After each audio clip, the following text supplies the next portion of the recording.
अरे हाँ यप्पा कौना फुला ठुटबी ना आज मैं खूब सुंदर देखा जाऊ चले बोला माँ खाया 17 किलो यप्पा से फुला देखिबी ना तुमको लाज ही जाऊ छी माँ 17 किलो यप्पा हाँ तुमको तो 16 जाके 17 हिला अरे हाँ माँ किले बसर कौन हो छी ये अभी जाने पला नी ना ई माई माँ अरे बोकी कौने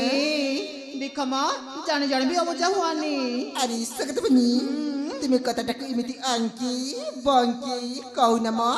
जा कोई बरच्ची सीधा सीधा कह ठीक अछि तले मना धन को सुना ठीक है चिल्ले यप्पा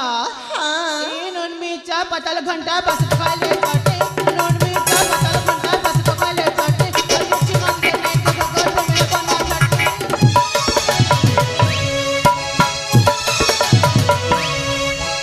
ए हां कौन कह चमा बुझी पाइला नी मुतमत कता मुझे भी बुझी पारुनी यप्पा हाँ आउ तरी कहली ना निश्चय बुझिबा मां ठीक है चमा यप्पा हाँ तुम चेहरा देखा ढाली गलाना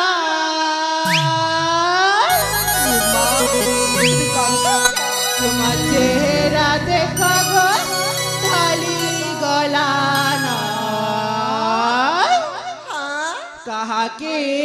छुरी छुरी नहीं माँ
कण कही जाउछ म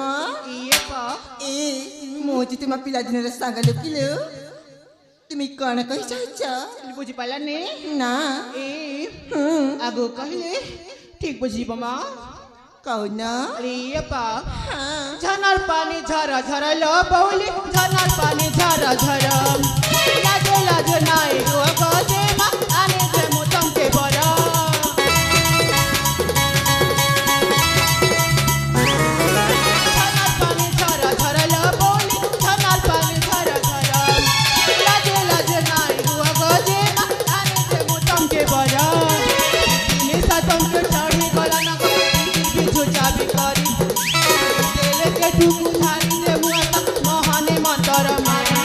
मन मन छन छन केते उठन आगे जुरी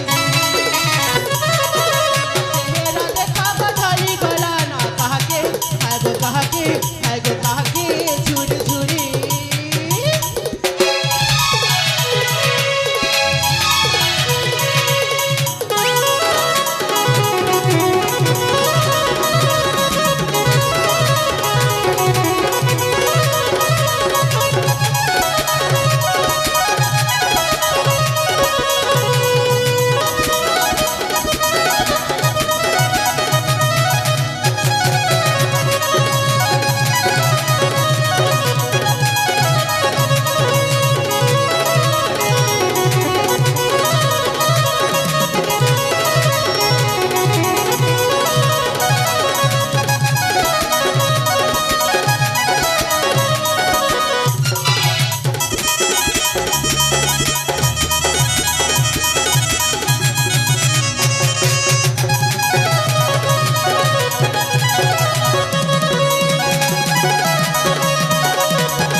ପିଲାଦିନ ସାଙ୍ଗରେ ବୁଇଲ ତୁମେ ଏମିତି ସବୁ କହିବ ବୋଲି ମୁଁ ସ୍ୱପ୍ନରେ ବି ଭାବିନଥିଲି ଆରେ ବାପା ଆମ ମନରେ ଯାହା ଥିଲା ସେ ଆହି ପ୍ରକାଶ କରି କହିছিল ଏ ହ୍ୟାଲୋ ତୁମ ମାନଙ୍କୁ ମୋ ମନ କଥା କଣ ଖବର ପାଇଁ ଇଚ୍ଛା ଅଛି ଜାଣିଛ କଣ କିଲୋ ଶୁଣିବ ହ୍ୟାଲୋ ତାଲି ମନେ ଦେଖି ତାଲି ସୁରି ଜାଣି ବୋଇଲା ଠିକ ଅଛି ବାପା ଶୁଣ